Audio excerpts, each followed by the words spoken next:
Well, hello there.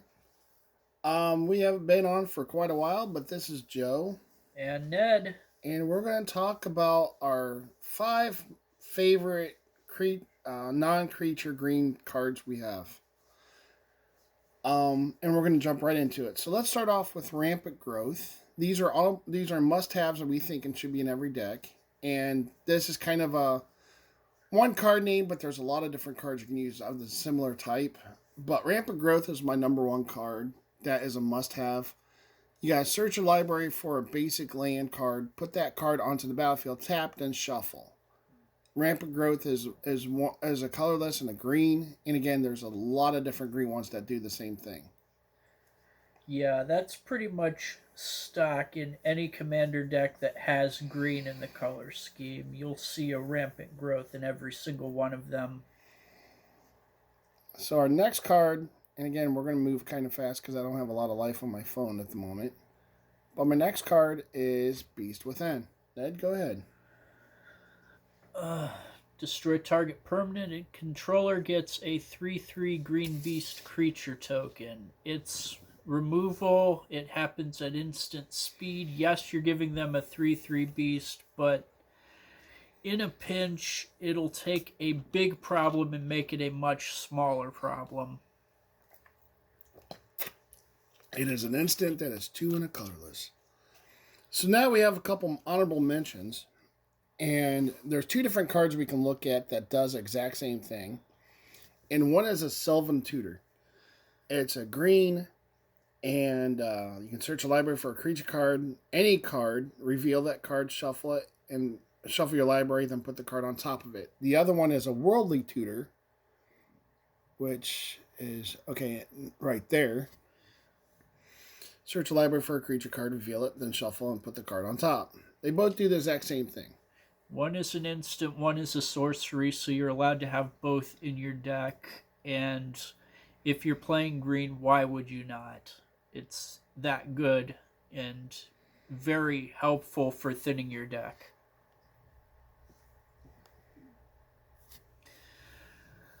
Now we're going to talk about Berserk.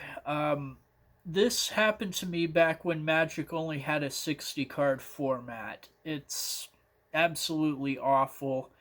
My opponent attacked me with a Scrib Sprite, and I knew something bad was going to happen because I had something much bigger able to block it, but it's going to happen. I'd rather it happen to my creature than happen to me.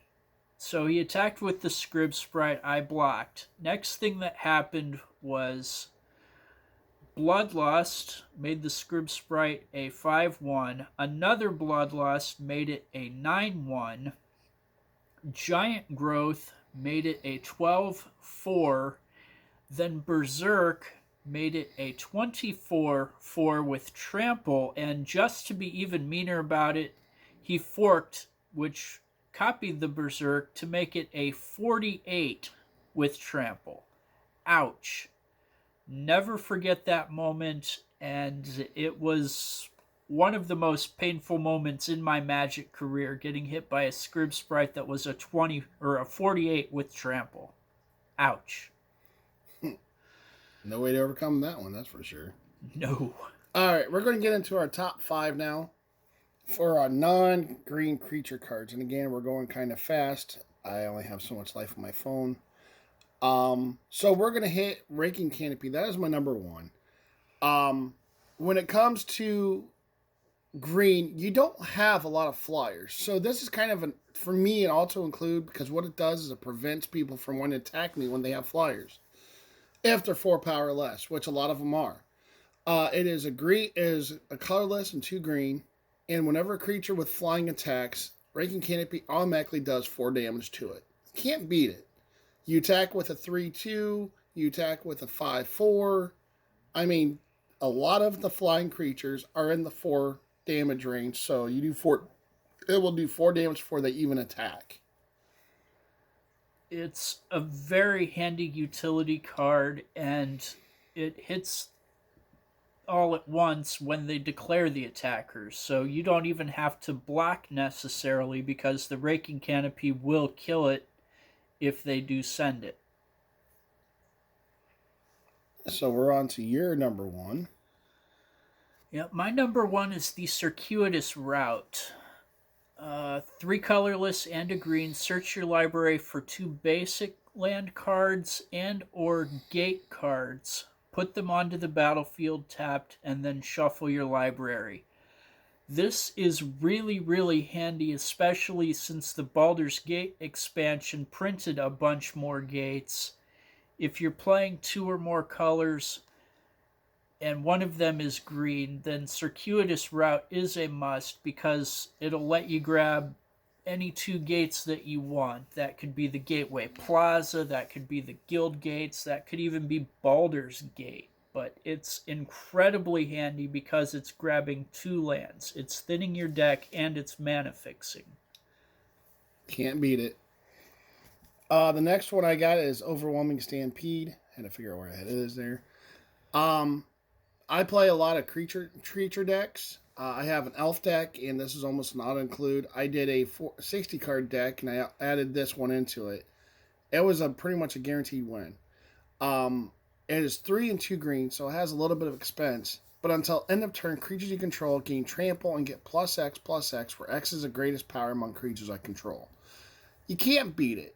If you're going with a bunch of mana dorks, those mana dorks are now for at least 2/2s, and obviously it's really easy in a deck to throw out a bunch of 1 mana creatures. But then if you have any big creatures, that automatically takes your little mana dorks and makes some humongous with trample. I have actually won games with a modern deck on turn 4 because of the overwhelming stampede. It can absolutely wreck your opponent's board state because, again, it's not just a +X, it's also trample. So even if your boys do get blocked, they're probably doing some damage in the process. So we're going to go to our next card. It is a deck that I actually built Commander around. And for me, it's a really fun deck. For a bunch of other people, it's really not. But Ned, I'll let you get into it since it's your card. Yeah, fog. 1 green, it happens at instant speed. Prevent all combat damage that would be dealt this turn. It can save your life, literally, because for just 1 mana, you're stopping all of the damage that's happening to not just yourself, but also to your creatures. So if they are bringing it with an overwhelming stampede, just for an example, you can fog and none of that damage is going to happen. One of the greatest things about Fog is, like I said, I built a deck around it, and there is so many versions of it. It was really easy to throw in 20, 30, 40 versions of different Fogs. One gains life, one gains uh, untap abilities. I mean, it's card draw. I mean, there's all kinds of different Fogs, and they're usually pretty cheap. 1, 2, maybe 3 mana because of what they do. Um, yeah, nothing to add. It's just a. I know a guy was trying to kill me with his deck. He had a big deck, and I just kept fogging him, and he got so frustrated. I think he just finally quit because it was just he couldn't get around it. Um, my next one is another mana dork. Growing Rites of itilimac. It starts off as a card that does pretty virtually nothing almost. When it hits, it's 2 and a green, and when it hits the battlefield, it lets you look at the top 4 cards of your library. You may reveal a creature card from among them and put it into your hand. Put the rest of on the bottom of your library in any order. So it's not any punishment at all. It might be some useful cards that go on the bottom of your library, but you're still getting a creature of any choice you need. And then at the beginning of your end step, if you control 4 or more creatures, transform Growing Rites of itilimac. Once you get 4 creatures on the battlefield, this is what it does, and this is why it's so good. It becomes a Gaia's Cradle virtually. You can tap it to add a green to your mana pool, or you can tap it to add a green to your mana pool for each creature you control. It's in a green, so you know you're going to be playing a lot of creatures.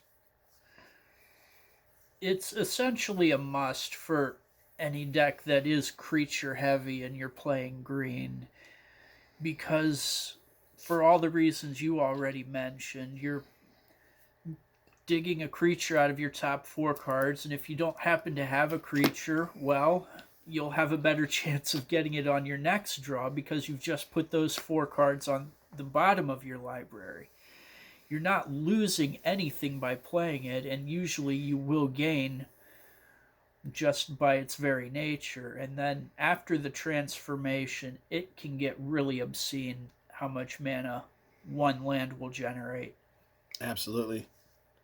Well, your next one is one that we both like, so I'm familiar with it, but I'm going to let you have fun with that one. Green Sun Zenith. 1 green and X. Search your library for a green creature with a mana cost X or less. Put it onto the battlefield. Shuffle your library and shuffle Green Sun Zenith into the owner's library. So you're essentially cheating in a creature from your library to the battlefield, and then the Zenith will shuffle back in. There's a very real possibility you'll get it again. I remember one game I played, I think I managed to get the Zenith 3 times over the course of that one game, and it made an absolute disaster of a game the 3rd time because I think I did for, I don't know, 7 or 8 mana, brought in something huge, and reshuffled. It's very, very handy for deck thinning. Absolutely. Next one we got is a card that is a win condition. There it is. It is very nice. I play a lot of green creatures that can really flood the board. I know in one of my commander decks, I have it as a creature token deck with green-blue with Azuri. That deck, I found out about this card when I first built that deck originally. It was one of my first decks I built that was commander. And for 2 and 2 green, it's an enchantment comes on the board, and at the beginning of my next end step, if I control 20 or more creatures, you win the game. Win the game, excuse me. It is an automatic win condition. You can't lose if it's on the battlefield and you have 20 or more creatures. You can lose, actually. I have, but it's just the way I had that deck designed, and with green, it's very, very easy to make 20 creatures. Really easy. Green also does a lot of creature tokens and populate mechanic, so it doesn't take long to get to 20 creatures. They may or may not live long enough for you to actually win the game, but getting to 20 creatures happens fairly quick when you're playing green, especially if it's mono green. Mm-hmm. So your next one is Broken Wings. Broken Wings is an instant. 2 colorless and a green. Destroy target artifact, enchantment, or creature with flying. Unlike so many other removal cards that are specific to one thing, this guy will eliminate any of those 3. So it's a must in my mind because of its versatility, whether something's giving you a problem as an artifact or enchantment or a creature with flying. Broken Wings will handle it. Can't beat it. It's 2 and a green, very cheap, very simple, and it can get rid of a very, very big threat one way or the other. There's a lot of cards that are game ending that are artifacts or enchantments, and a creature with flying, yeah, enough said. Hey, my laundry's done. Alright, my last card, and it's kind of a part of a 2-part combo, and I'm going to be talking about this one probably in several videos, but in the future. But Greater Good. It is 2 and 2 green. Yeah, I tend to do a lot of 2 green cards. It's an enchantment card, and you sacrifice a creature, draw cards equal to the sacrificed creature's power, then discard 3 cards. A lot of times where I'm going to use it, it's going to be bigger creatures. So I'm definitely going to have an advantage in card draw versus discarding. Because, you get rid of big creatures. You're going to draw a lot of cards. Enough said. It's part of a 2-part combo, which again, I will hit on later videos. I'm not going to cover it now. But yeah, it's just a really, really good card. I don't have much experience using this guy, but I can definitely see the advantages of putting it in a deck. Again, green plays lots of big creatures, and even if you're just trying to cycle to something useful, dropping a creature that's 3 or 4 power can be worth it.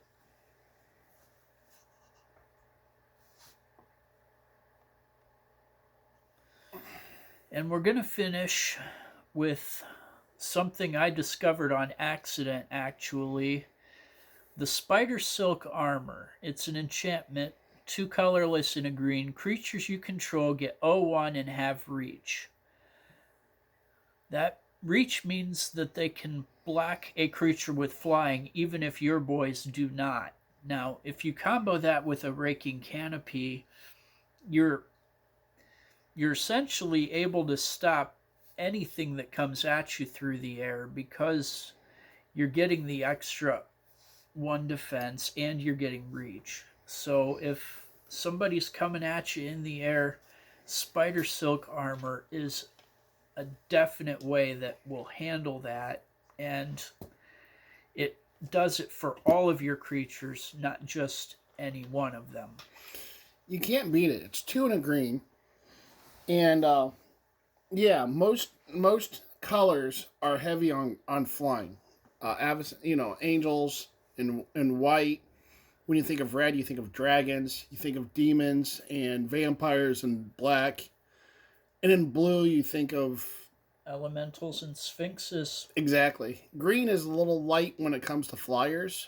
So the one weakness to green is definitely going against flyers.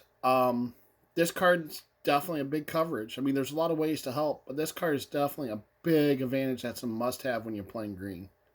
No questions asked. Well, that is our top 5, and we hope you enjoyed the video. Please like, share, and subscribe. Just a quick thumbs up. Simple thumbs up.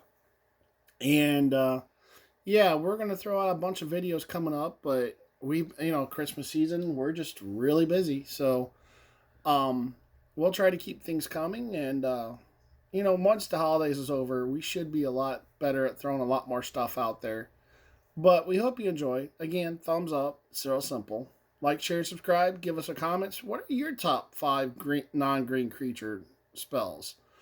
Let us know, and we will talk to you later. Be blessed. Happy holidays and be safe.